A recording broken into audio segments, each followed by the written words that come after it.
আসসালামু আলাইকুম।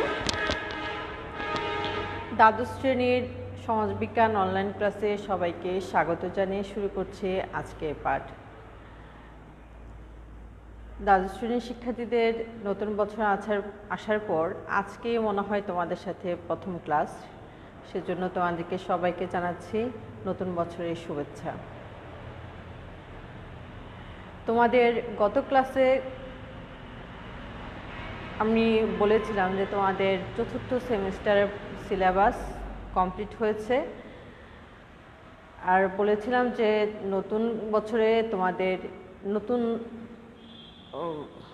সেমিস্টার পঞ্চম সেমিস্টারের পড়া তোমাদেরকে পড়াবো।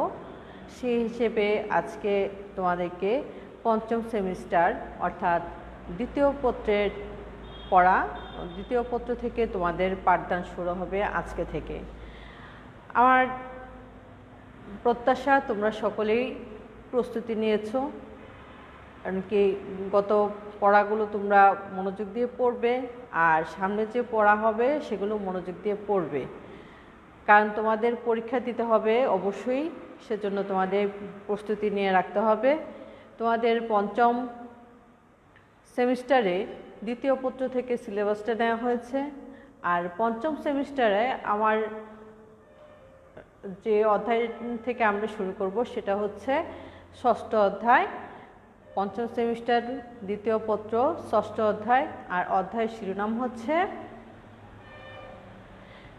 বাংলাদেশের গ্রামীণ এবং শহরি সমাজ।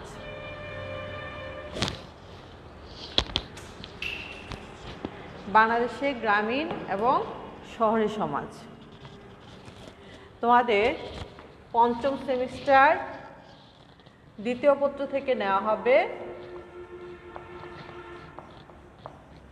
দ্বিতীয় পত্রের ষষ্ঠ অধ্যায়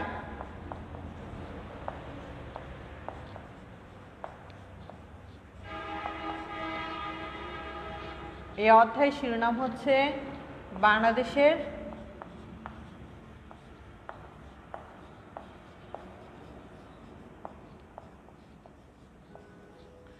গ্রামীণ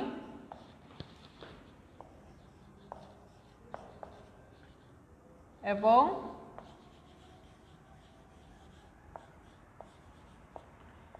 শহরের সমাজ।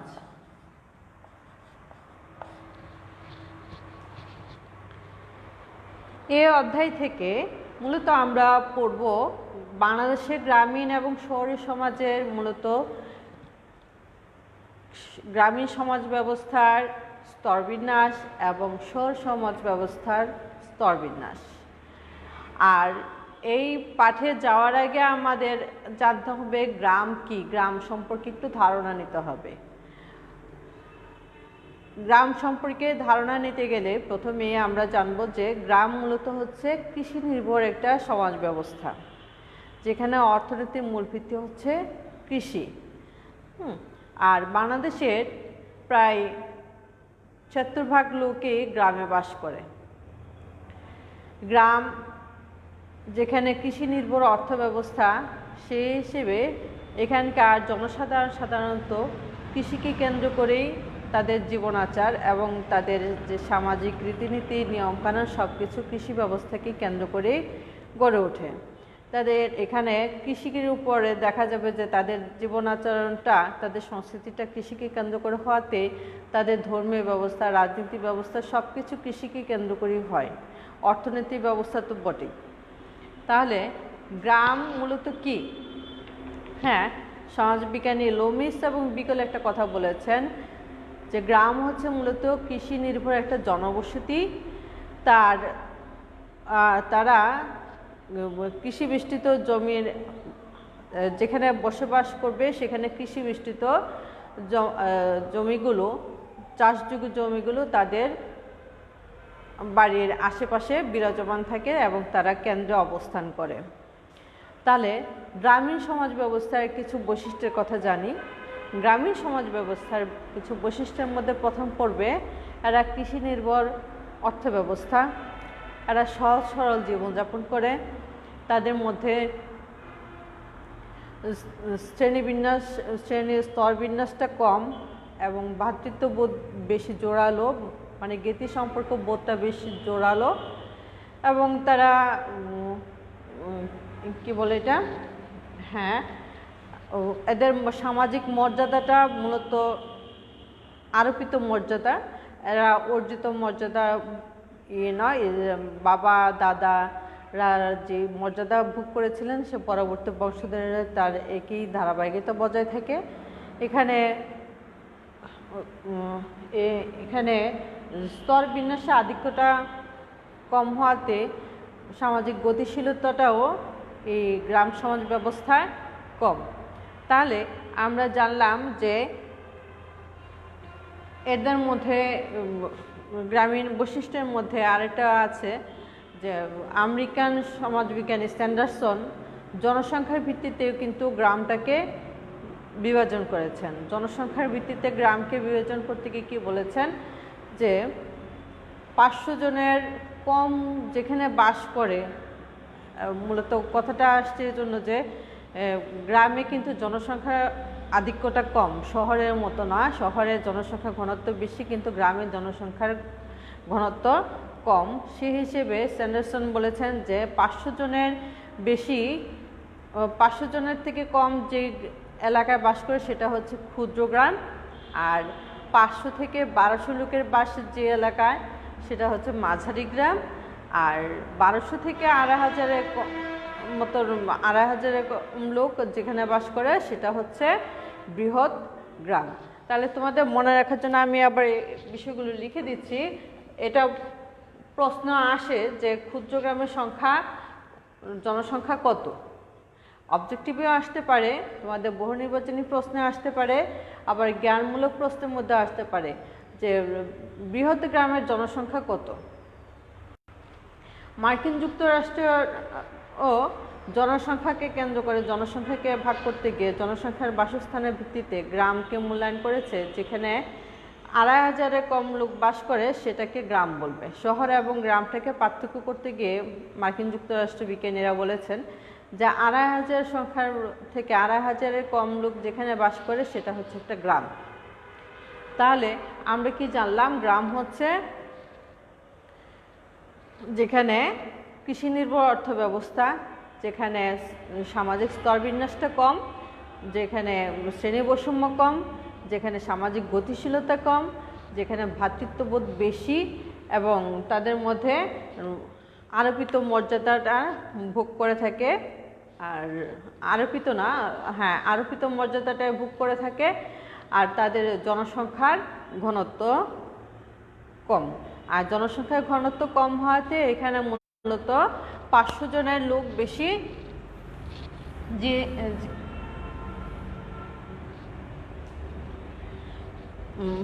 500 জনের থেকে 500 লোক যে অঞ্চলে বাস করে সেটা হচ্ছে ক্ষুদ্র গ্রাম, আর যেটা হচ্ছে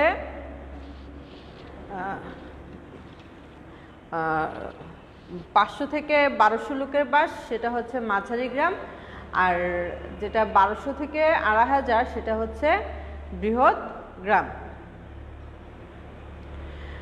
তাহলে বৃহৎ গ্রাম সম্পর্কে আমরা ধারণা নিয়েছি। এবার চলো আমরা একটু জানি যে সামাজিক স্তরবিন্যাসটা গ্রাম সমাজে কিসের উপর ভিত্তি করে গড়ে ওঠে। সামাজিক স্তরবিন্যাসের ধরন। সামাজিক স্তরবিন্যাসটা মূলত হচ্ছে, আগে জানতে হবে সামাজিক স্তরবিন্যাসটা কি। সামাজিক স্তরবিন্যাস হচ্ছে ক্রমোচ্চে বা ক্রমনিম্নে মানুষকে বা অবস্থানকে, বিশেষ করে সমাজ ব্যবস্থা সমাজবাসীকে সজ্জিতকরণ, হ্যাঁ, ধাপে ধাপে সজ্জিতকরণ। কিসের ভিত্তিতে? আমরা সাধারণত স্তরবিন্যাস করে থাকি অর্থের ভিত্তিতে, বয়সের ভিত্তিতে, সম্পদের ভিত্তিতে, শিক্ষার ভিত্তিতে, মর্যাদার ভিত্তিতে, হ্যাঁ, এসবের ভিত্তিতে, লিঙ্গের ভিত্তিতে, এই সমস্ত ভিত্তিতে মানুষকে যখন সাজানো হয় স্তরে স্তরে, সেটা মূলত স্তরবিন্যাস, ক্রমোচ্চে সজ্জিতকরণ। তাহলে আমাদের ক্রমোচ্চে সজ্জিতকরণ করতে গিয়ে গ্রাম সমাজের স্তরবিন্যাসটা কীরকম গ্রাম সমাজের স্তরবিন্যাসটা কিসের উপর ভিত্তি করে গড়ে ওঠে? গ্রাম সমাজের স্তরবিন্যাসটা অর্থের ভিত্তিতে হয়, শিক্ষার ভিত্তিতে হয়, আবার বংশগত মর্যাদার দিক থেকে হয়। তাহলে শুরুতে আমরা জানি যে সম্পদের ভিত্তিতে গ্রাম সমাজের স্তরবিন্যাসটা কীরকম। হ্যাঁ, সম্পদের ভিত্তিতে গ্রাম সমাজের স্তরবিন্যাস, সম্পদের ভিত্তিতে গ্রাম সমাজের স্তরবিন্যাস মূলত 4 ধরনের। প্রথমত হচ্ছে ধনী কৃষক, পরে হচ্ছে প্রান্তিক কৃষক, তারপর হচ্ছে বর্গা চাষি, তারপর হচ্ছে সাধারণ দিনমজুর শ্রেণী বা ভূমিহীন কৃষক। তাহলে সম্পদের ভিত্তিতে গ্রাম সমাজের স্তরায়নে আমরা কয়টা শ্রেণী জানলাম? যে 4টা শ্রেণী। 4টা শ্রেণীর মধ্যে একটা হচ্ছে ধনী কৃষক, প্রান্তিক কৃষক, বর্গা চাষি এবং ভূমিহীন কৃষক বা দিনমজুর শ্রেণী। ভূমিহীন কৃষক বা দিনমজুর শ্রেণী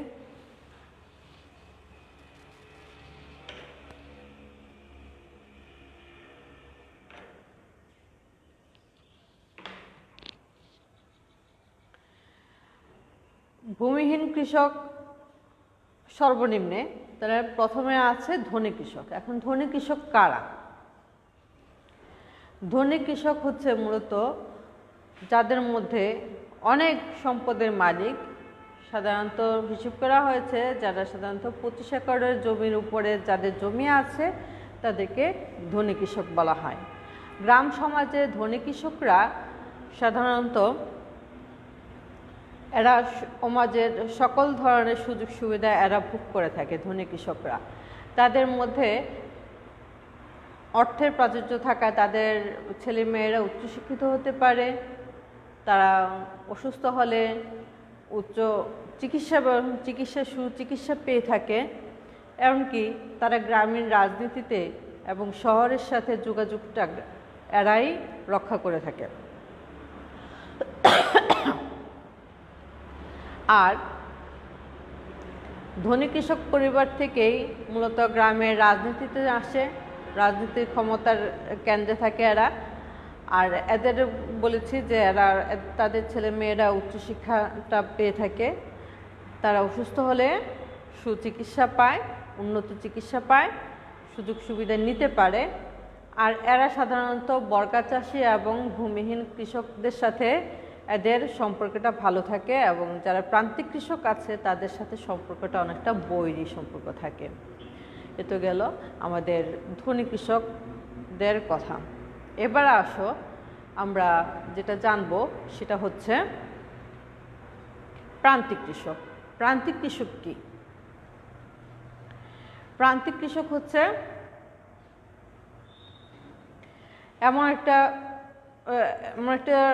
এমন শ্রেণীর মানুষ যারা কি করে ধনী কৃষক না, কিন্তু ধনী কৃষক হওয়ার জন্য সতত পরিশ্রম করে যায়, চেষ্টা চালিয়ে যায়।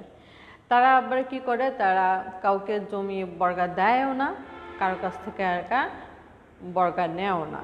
ধনী কৃষকরা যেমন বর্গা চাষিদের সাথে একটি সম্পর্ক থাকে, কিভাবে তারা জমি অধিক পরিমাণ হলে তারা সেটা বর্গা চাষিদেরকে দিয়ে থাকে, জমি বর্গা দিয়ে থাকে। কিন্তু প্রান্তিক কৃষকরা কি করে, তারা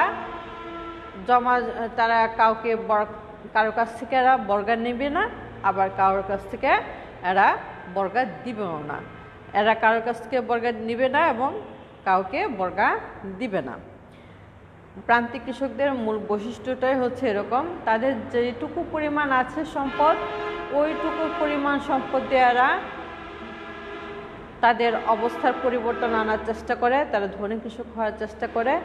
এমনকি তারা ধনী কৃষকদের সাথে তাদের সম্পর্কটা অনেকটা বৈরী হয়, কারণ এরা সবসময় চায় নিজের যেটুকু আছে ওইটুকু দিয়ে নিজের অবস্থার পরিবর্তন করতে, মর্যাদার পরিবর্তন করতে, অর্থনৈতিক অবস্থার পরিবর্তন আনতে। সেজন্য ধনী কৃষকরা চায় তাদেরকে দাবিয়ে রাখতে, আর প্রান্তিক কৃষকরা চায় একটু উপরে উঠতে। আর এদের বৈশিষ্ট্য হচ্ছে কি যা বলেছি, যে এরা কারোর কাছ থেকে জমি বর্গা নেয় না, এমনকি এরা কাউকে জমি বর্গা দেয় না প্রান্তিক কৃষকদের। এটা প্রশ্নে আসে যে প্রান্তিক কৃষক কারা বা প্রান্তিক কৃষক কি।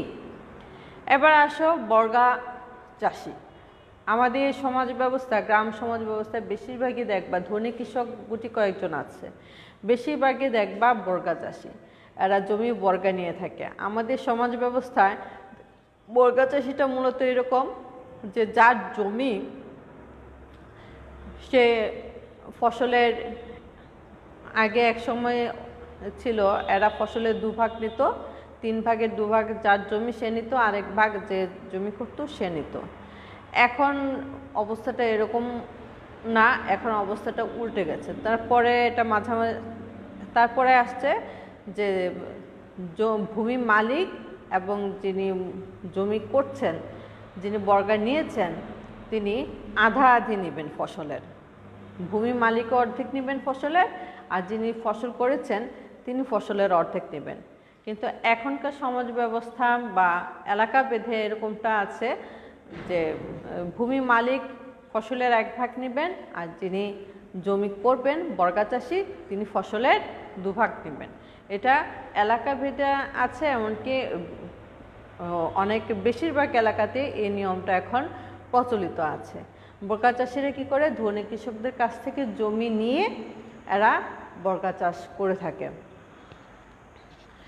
আর বর্গা চাষ করতে গিয়ে এরা সাধারণত ধনী কৃষকদের সাথে সুসম্পর্ক বজায় রাখার জন্য সবসময় চেষ্টা করে থাকে, যেহেতু এরা ধনী কৃষকদের কাছ থেকে জমিগুলো নিয়ে থাকে। আর এদের যে পরিমাণ জমি থাকে ওই পরিমাণ জমি দিয়ে এরা ভরণ পোষণ করতে পারে না বলেই, নিজেদের ভরণ পোষণ হয় না বলেই সাধারণত ধনী কৃষকদের জমি বর্গা নিয়ে থাকে।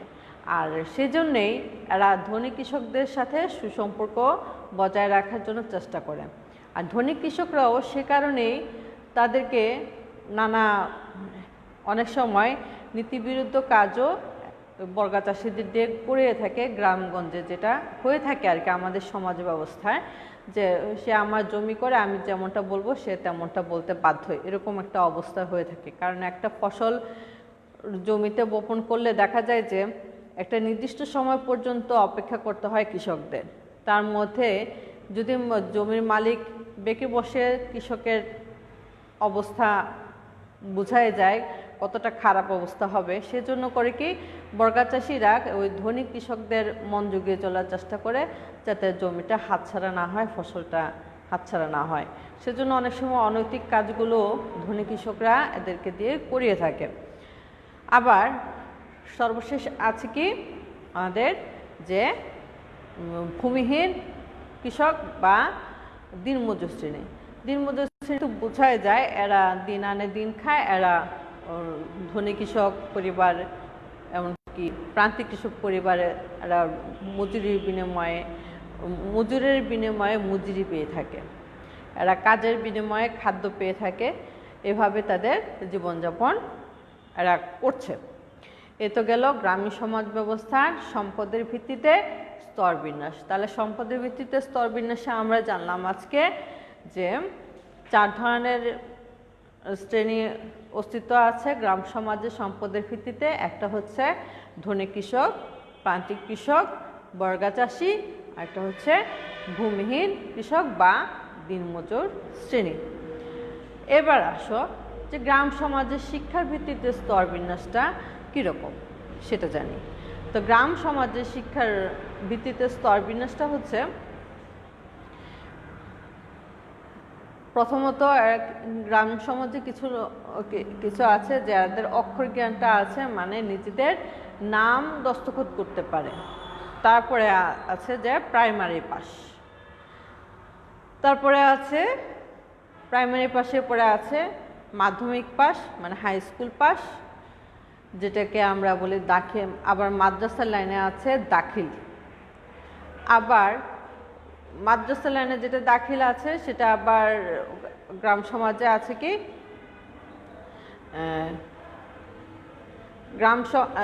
দাখিলের পরে আসছে যে উচ্চ মাধ্যমিক পাস, ওটা হচ্ছে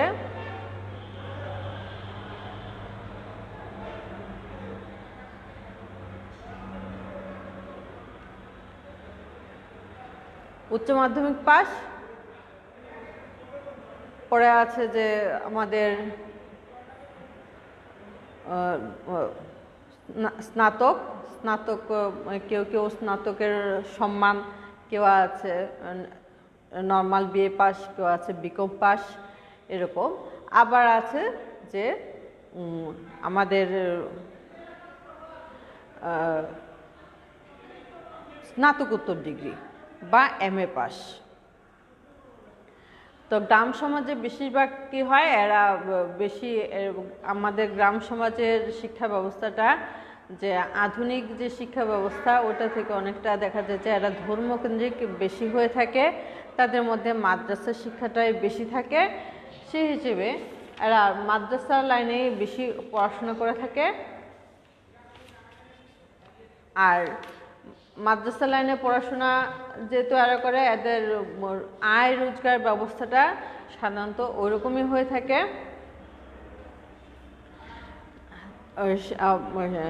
আয় রোজগারটা মাদ্রাসা কেন্দ্রিক হয়ে থাকে। কেউ মাদ্রাসা শিক্ষকতা করে, কেউ ইমামতি করে, কেউ মসজিদে মুয়াজ্জিন হয়ে থাকেন।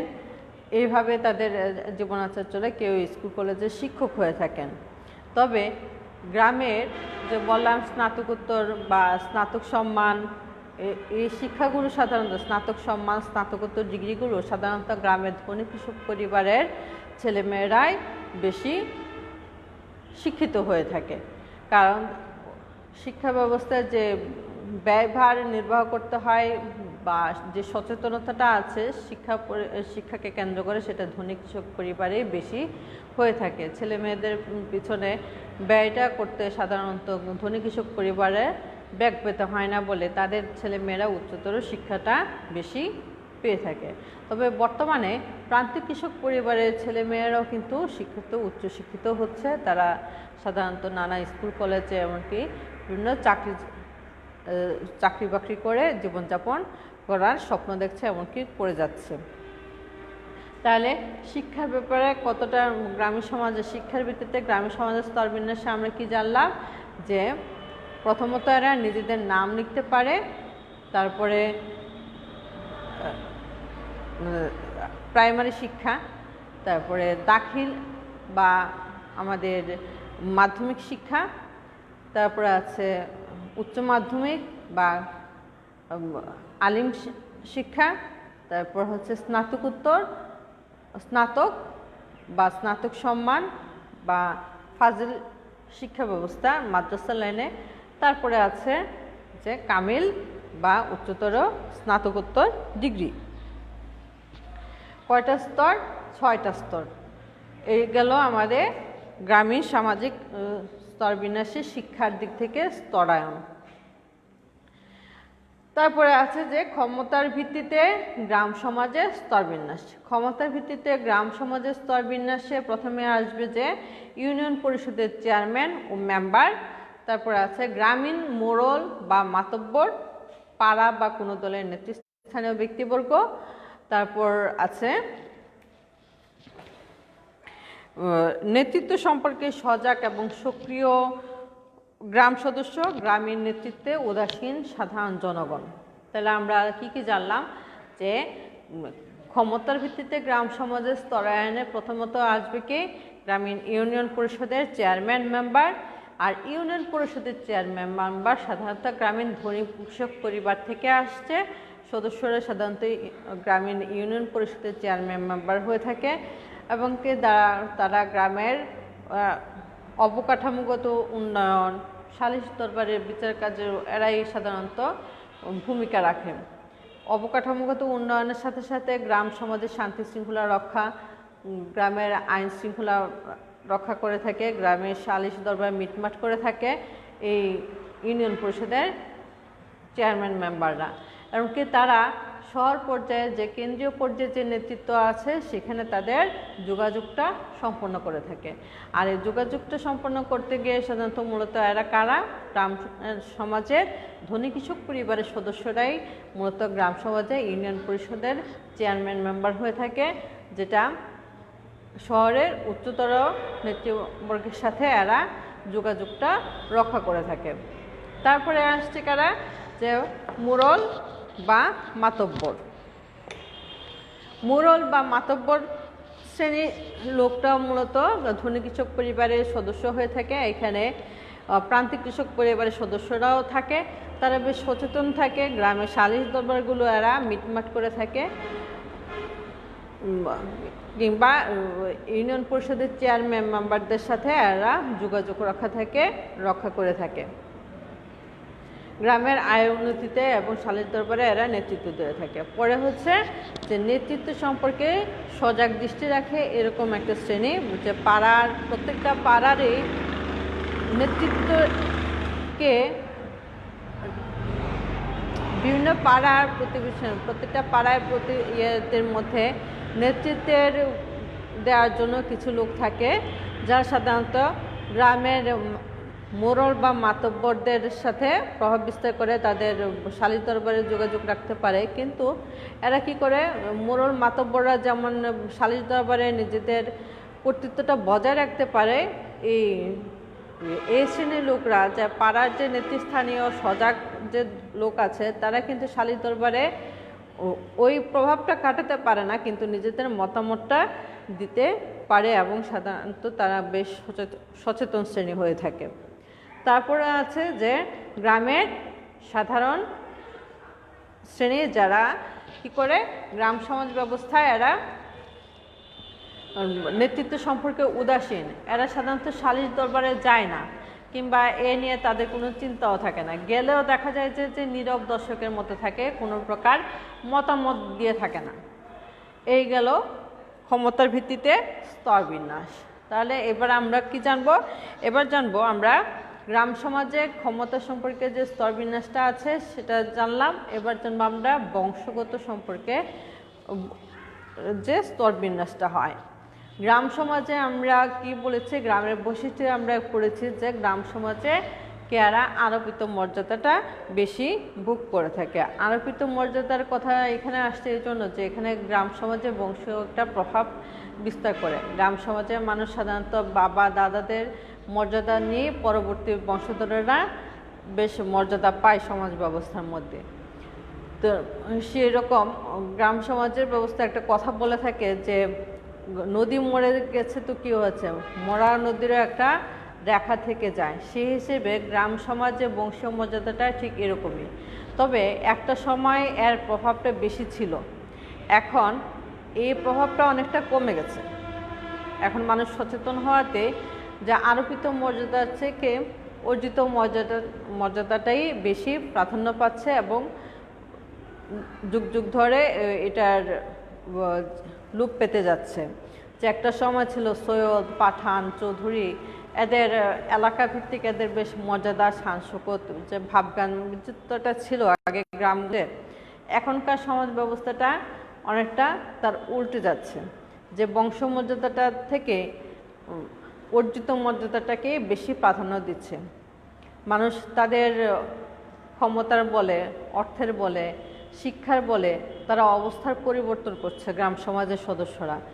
আর গ্রাম সমাজের সদস্যরা অর্থের বলে, শিক্ষার বলে, ক্ষমতার বলে নিজের অবস্থা পরিবর্তন করতে গিয়ে সেখানে বংশের যে মান মর্যাদা শান শৌকতটা সেখানে অনেকটা ম্লান বা মলিন হয়ে যাচ্ছে। আর মলিনতার পিছনে এখন আর কেউ ওই বংশের কথাটাকে কেউ সামনে আনে না। সবাই দেখে বর্তমান তার অবস্থাটা কি, সে কী করছে, কিসে তার সুনাম আছে। কেউ যদি খুব শহরে তার বংশের নামগন্ধ নেই, কিন্তু সৈয়দ, পাঠান, চৌধুরী পরিবারের ছেলে না, কিন্তু সে শহরে কোনো প্রতিষ্ঠানে চাকরি করছে বা সরকারি চাকরি করছে, তখন দেখা যায় গ্রামের সদস্যরা ওই ছেলেটাকে বেশি মর্যাদা দিয়ে আসছে। কিন্তু চৌধুরী পরিবারের ছেলে কিছুই করছে না, তাকে কিন্তু বংশের দিক থেকে তাকে আর সম্মানটা দেখানো হচ্ছে না। দেখানো হচ্ছে বর্তমানে তার অর্জনের মাধ্যমে। একটা নিম্ন শ্রেণীর মানুষ যখন তার অবস্থার পরিবর্তন করতে পেরেছে, শিক্ষার মাধ্যমে, অর্থের মাধ্যমে, পরিশ্রমের মাধ্যমে নিজের অবস্থা পরিবর্তন করেছে, তখন মানুষটাকে ওইভাবেই সম্মান এখন সমাজ ব্যবস্থা দিচ্ছে। আমাদের তাহলে আজকে আমরা কি জানলাম, গ্রাম কি জানলাম। গ্রাম মূলত হচ্ছে সাধারণত গ্রামটাকে জনসংখ্যার ভিত্তিতে, আমি আগে বলি যে জনসংখ্যার ভিত্তিতে, সংখ্যার ভিত্তিতে যখন গ্রামটাকে আমরা ভাগ করি তখন প্রথমত জেনেছি আমরা ক্ষুদ্র গ্রাম, মাঝারি গ্রাম, বৃহৎ গ্রাম। জনসংখ্যার ভিত্তিতে। আর ক্ষুদ্র গ্রামে কত লোকের বাস? ক্ষুদ্র গ্রামে জেনেছি আমরা 500 লোকের বাস বা 500-রও কম। আর মাঝারি গ্রামে 500 থেকে 1200 লোকের বাস। আর বৃহৎ গ্রাম হচ্ছে 1200 থেকে 2500 লোকের বাস। আমরা আরেকটা কথা জেনেছি যে এই জনসংখ্যার ভিত্তিতে গ্রামটাকে ভাগ করেছেন কে? American সমাজবিজ্ঞানী Sanderson. আর একটা কথা জেনেছে যে মার্কিন যুক্তরাষ্ট্র কী করেছে? জনসংখ্যার ভিত্তিতে গ্রাম, শহর এবং গ্রামকে শনাক্ত করেছেন। যে অঞ্চলে 2500-এর কম সংখ্যক লোক বাস করে সেটাকে বলা হয় গ্রাম। আরেকটা কথা জেনেছি যে গ্রামে সাধারণত কৃষি নির্ভর অর্থব্যবস্থা, আর এরা কেন্দ্রে বাস করে, তাদের চারপাশে কি থাকে? চাষযোগ্য জমি পরিবেষ্টিত থাকে। এটা গেছে গ্রাম। তো গ্রামের শ্রেণীবিন্যাসে স্তরবিন্যাসে আমরা জেনেছি যে গ্রাম সম্পদের ভিত্তিতে স্তরায়িত হয়, শিক্ষার ভিত্তিতে স্তরায়িত হয়, ক্ষমতার ভিত্তিতে স্তরায়িত হয় এবং কি বংশমর্যাদার ভিত্তিতেও স্তরায়িত হয়। আর সম্পদের ভিত্তিতে স্তরায়ন করতে গিয়ে আমরা কি জেনেছি? যে সম্পদের ভিত্তিতে স্তরায়ন করতে গিয়ে আমরা গ্রাম সমাজে 4টা শ্রেণীর কথা জেনেছি। 4টা শ্রেণীর মধ্যে একটা হচ্ছে ধনী কৃষক, প্রান্তিক কৃষক, বর্গা চাষি এবং ভূমিহীন বা সাধারণ দিনমজুর শ্রেণী। তারপরে জেনেছি আমরা যে শিক্ষার মাধ্যমে স্তরবিন্যাস। সেখানে 6টা শ্রেণীর কথা জেনেছি। 6টা শ্রেণীর মধ্যে হচ্ছে সাধারণ নাম লিখতে পারা শ্রেণী, তারপরে হচ্ছে প্রাইমারি শিক্ষা, তারপরে হচ্ছে মাধ্যমিক বা দাখিল, তারপরে হচ্ছে উচ্চ মাধ্যমিক বা আলিম, স্নাতক সম্মান বা ফাজিল, তারপরে আছে কি আবার এখানে স্নাতকোত্তর বা কামিল। এই 6টা শ্রেণীর অস্তিত্ব আছে গ্রাম সমাজের মধ্যে। তার মধ্যে বেশি ধনী কৃষক পরিবারের ছেলেমেয়েরাই বেশি উচ্চশিক্ষিত হয়ে থাকে, সেটা আমরা জেনেছি। তারপরে জেনেছি যে প্রান্তিক কৃষক পরিবারের ছেলেমেয়েরাও কিন্তু এখন বেশি উচ্চশিক্ষা গ্রহণ করছে। তারা বিভিন্ন অফিস আদালতে সরকারি চাকরি বাকরি করে যাচ্ছে, স্কুল কলেজগুলোতে শিক্ষকতা করছে। আর একটা কথা জেনেছি, গ্রামে যেহেতু মাদ্রাসা শিক্ষাটা, ধর্মীয় শিক্ষাটার প্রতি বেশি প্রাধান্য দিয়ে থাকে, তাই ধর্মকে কেন্দ্র করে অনেকে জীবনযাপন করে, তাদের আর্থিক অবস্থার পরিবর্তন আনার চেষ্টা করছে। তারপরে জেনেছি যে ক্ষমতার ভিত্তিতে স্তরবিন্যাস। প্রথমে জেনেছি ইউনিয়ন পরিষদের চেয়ারম্যান, মেম্বার, মোড়ল, তারপর হচ্ছে মোড়ল বা মাতব্বর, তারপর হচ্ছে পাড়া নেতৃত্ব সম্পর্কে সজাগ দৃষ্টি রাখে এরকম শ্রেণী, তারপর হচ্ছে সাধারণ জনগণ। এই আর জানলাম যে বংশগত দিক থেকে যে বর্তমানে আলোকিত থেকে অর্জিত মর্যাদার প্রাধান্য বেশি পাওয়ায় এখন বংশের সেই গৌরবটা এখন আর সমাজ ব্যবস্থায় নাই বলতে গেলেই চলে। এই গেল আজকের পাঠ। তাহলে তোমরা নিশ্চয়ই আগামী ক্লাসে তোমরা অবশ্যই থাকবে। আমরা আগামী ক্লাসে পড়ব শহরের সমাজ সম্পর্কে। তোমরা নিজেদের পাঠগুলো গুছাবার চেষ্টা করবে, আর ক্লাসগুলো মনোযোগ দিয়ে দেখলে তোমাদের পাঠগুলো সহজ হবে। আশা করি তোমরা সেটা বুঝতে পেরেছো বা বোঝার চেষ্টা করবে। কোনো সমস্যা থাকলে আমাকে অবশ্যই জানাবে। আজকের মতো এখানেই শেষ। আল্লাহ হাফিজ।